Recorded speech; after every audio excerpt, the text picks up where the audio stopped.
Hello and welcome back to our Rubank Elementary series for the tuba. This series is for young tuba players, beginner tuba players, or anybody who wants to just get a little better on their fundamentals. Today we are on page 14, lesson 12, and we're introducing a new key, the key of F. Now as we do this, we're getting up to a note that is a little high for some students. In terms of the general world of tuba, let me tell you that this is not a high note. You will be asked to play a lot higher notes, especially if you go on and further your tuba education through college and everything. In like professional tuba world, this is like a low note basically. But that is not to say that right now, the level that you're probably at if you're watching this, it's not a difficult note for you to play. I'm gonna give you some tips and tricks that I wish I had learned when I was younger, things to think about, how to use your air, and that is the key to playing a high note on the tuba. What do you do with your air? How much air do you use? And I think a lot of people try to shove their face into their mouthpiece and just force it out. That's what I did for a long time, but there's a strategic way that you can go about doing this and thinking about it that makes it way easier. So, number one, use more air. That is the biggest thing to think about. But when you're using more air, how do you use this air? That's the step that I think a lot of people miss out on. Because it's easy to say, oh, just use more air. But what does that mean? Where does the air go? What does that feel like? Picture a water hose. Now, you have a water hose just pouring out and it's just going out. So the water hose is you and the water is what your air is doing. So have you ever taken a water hose and put your thumb over the little gap in the hole? What happens to it? The water pressure doesn't change at all, but the water is speeding up. And that is what we're doing with our air as we play a high note. That's the big ticket item that I think a lot of people don't talk about. And as we're beginning to think about our air this way, let's think about which direction our air is going. If we're like mid-range, which is probably around F to C, our air is going straight out and over.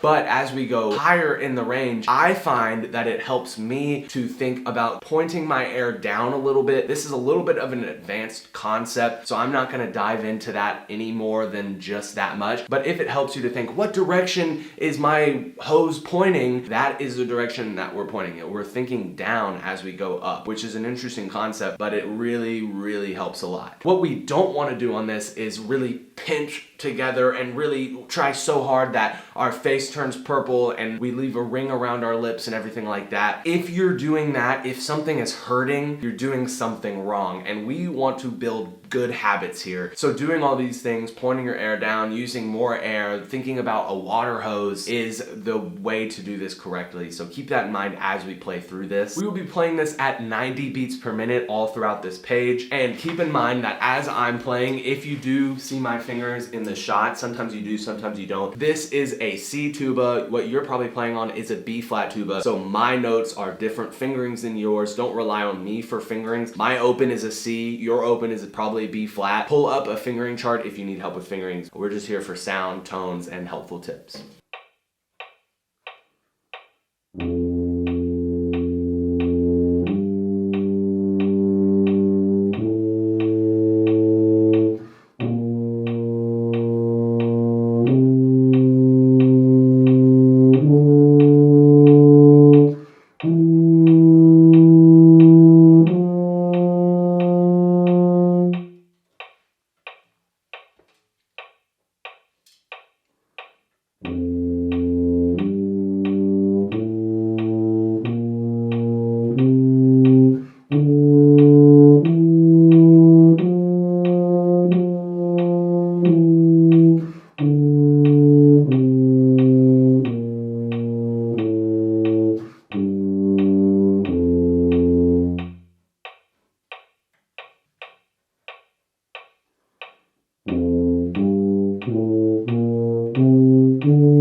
Okay, and that's pretty much all there is to it. That is all that we're gonna talk about for today. Really just focus on playing with the correct amount of air and not using much pressure, and I think you can make a lot of progress on the high range. Obviously, these videos are great, but they don't replace one-on-one private lessons. If you wanna take a lesson with me, check the description down below. If you're not in my area, online lessons are completely doable, and it's pretty easy to make a ton of progress online at this level. Talking specifically about high range, there's stuff that we can get into, there's examples that I can show you, all online or in person, whatever is easiest for you. Thank you guys so much for watching this video. Go make life musical, and I will see you in the next one.